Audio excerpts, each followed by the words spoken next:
Alors, on la voit à peine l'armoire.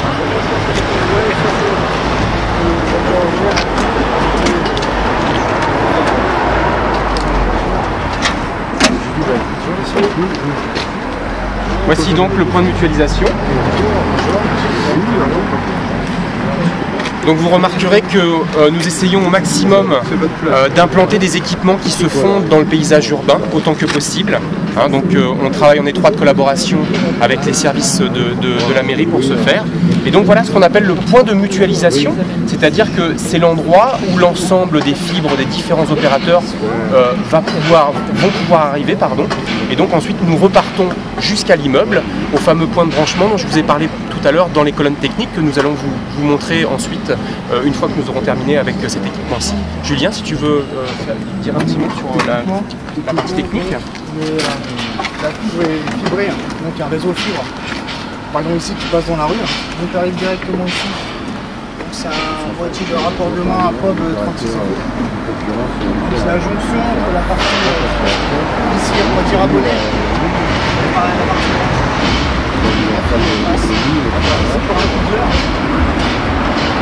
En fait, je laisse vous rapprocher, tu divises un point de fibre en 4 fibres.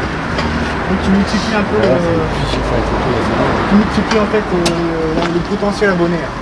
Donc à partir de là, on jarretière d'ici, c'est le câble jaune, ici, et c'est bed. Et après là, la fibre part directement, par exemple là, elle arrive dans sa cordelle. Et alors elle part, là vous avez combien de points de départ grosso modo?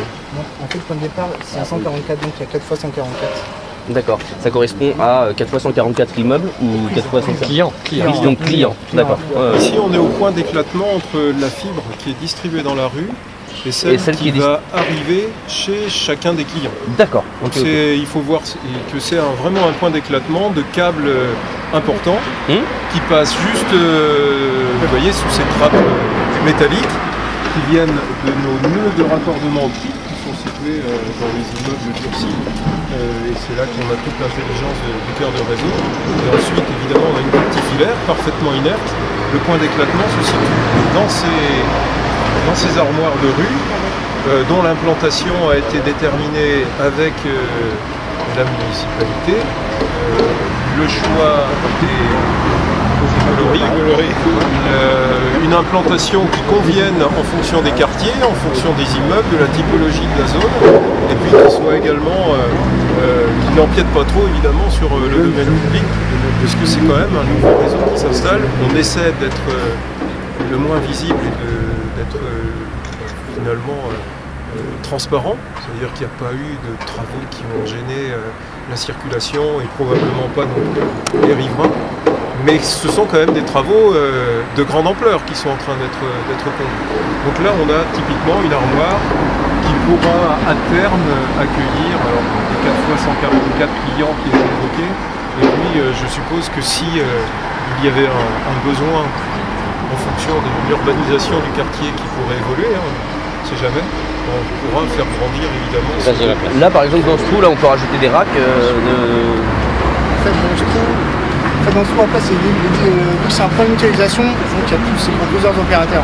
D'accord. Donc après, c'est la partie tierce, opérateur tiers. Si un opérateur veut venir, il faudra qu'il mette ces équipements-là. C'est-à-dire que là, vous dites 144, si par exemple pour développer un quartier, ce que vous dites, c'est qu'on peut en mettre ailleurs. Il y en a ailleurs, on en a plusieurs. Ouais, mais par exemple, je sais pas, pour un quartier comme ici. Alors là, le précédent se situe au niveau du carrefour, là-bas, et puis encore après, en face de la poste. D'accord. J'ai une petite carte symbolique, vous voyez, tous les petits points noirs correspondent à ces armoires. Et pour l'ensemble de la ville, on a une idée de ce que ça nécessite. Ah ben, on étudie lot par lot, c'est ce qu'on appelle le premier lot, le 1, et actuellement il y a le lot 2, et qui correspond à un nombre d'armoires. Hein. On fait de l'ordre de 8 à 9 000 clients par lot à peu près, parce que la ville c'est 37 000 logements, j'arrondis, sur 5 ans, vous voyez, c'est une moyenne d'à peu près 20-25% par an, et il faut à peu près 400, 350, 400 clients par armoire, vous calculez, vous avez le chiffre. C'est-à-dire qu'il faut une vingtaine d'armoires par lot. Dans la ville, il y aura entre 80 et 100 armoires quand on aura fini la ville, à peu près. Combien d'armoires vous dites qu'il reste? Entre 80 et 100 à peu près. Ouais. Il y a 37 000 logements, vous voyez. Et on en met 350 à peu près par an, donc ça fait un peu plus de 100.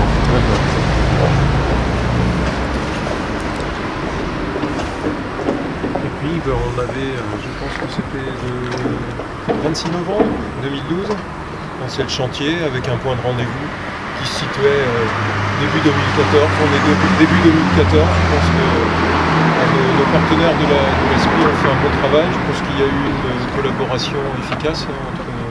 Non, mais il a fallu bien préparer. Parce qu'un bon chantier, c'est un chantier bien préparé. Et il vaut mieux prendre un petit peu Et plus donc de temps. on a pris plus de temps pour le préparer, mais après ça s'est déroulé et ça continue de se dérouler en permanence pour arriver à l'objectif de 100% de la ville en 2017. Moi je peux juste rajouter une chose, c'est que c'est la fin d'une année pour moi extrêmement particulière, puisque depuis l'annonce de l'arrivée de la fibre à Bourges, notamment dans la presse, et merci aux journalistes de l'avoir relayé, mais alors moi j'ai pas eu une semaine sans avoir 10, 20, 30 futurs abonnés à la fibre me demandant à quelle échéance ils allaient enfin pouvoir se connecter. Donc pour moi c'est un grand jour, parce que c'est la fin d'une année de pression, parce que maintenant, chers amis d'Orange et vos collègues opérateurs, puisque évidemment tout le monde pourra se brancher sur les opérateurs et les fournisseurs d'accès, donc il n'y a pas de monopole. Eh bien moi je vous repasse le bébé, j'irai de l'information auprès de nos concitoyens bien volontiers, qui vont devenir non plus des concitoyens fibrés mais des clients. Voilà. Bien sûr. Merci monsieur Vincent. En fait aujourd'hui c'est presque une forme de symbole, parce que là pour le moment on a vécu une année qui était une année purement technique, donc une année un peu de l'ombre, qu'on ne met pas souvent en avant. Aujourd'hui en fait on fait se rejoindre évidemment l'ensemble de la ville, voire de l'agglomération, avec ses représentants, les services techniques, les syndics, les copropriétés, les propriétaires et autres qui nous accueillent à l'intérieur des immeubles, et nous avons signé un certain nombre d'accords. Et puis il y a maintenant le dernier relais, Chantal. Oui, c'est Chantal. Non, c'est pas Chantal. Chantal est en vacances. Josiane. C'est Josiane. C'est Josiane. Josiane qui est à la boutique de la place Cujas, qui prend le relais. Et donc à cette occasion également, nous on a souhaité rénover notre boutique. Donc notre boutique elle est complètement en travaux à la place Cujas, et elle réouvrira vers le 10 mars, peut-être un tout petit peu avant. Non. Le 11 mars. Le 11 mars. Ah ouais, Oui, devant, on était à non, non, le 11 mars. Et donc à partir du 11 mars, on Du mardi pourra 11 mars. accueillir pour faire une commercialisation massive de la fibre dans des bonnes conditions de démonstration d'usage, etc. La boutique devient digitale à partir du 11 mars, vous verrez ce que cela veut dire. Il y a des nouveaux parcours, probablement une nouvelle qualité d'accueil. Et on a souhaité coordonner ça avec aussi le lancement de la commercialisation de la fibre. Donc on voit peut-être une rencontre aujourd'hui entre la ville, toute la collectivité, représentée de toutes les façons, nos services techniques, nos partenaires, et puis évidemment à l'ensemble des représentants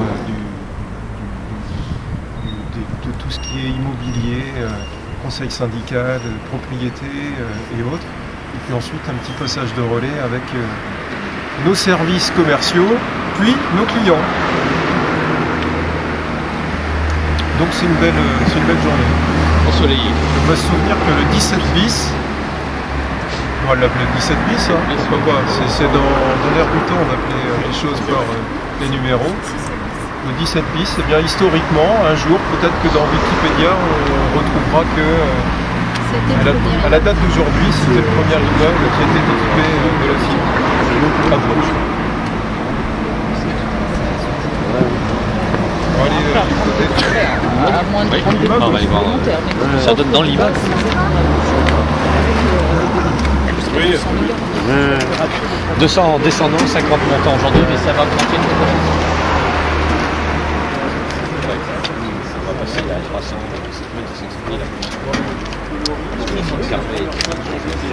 Ah, c'est les réseaux de collecte derrière.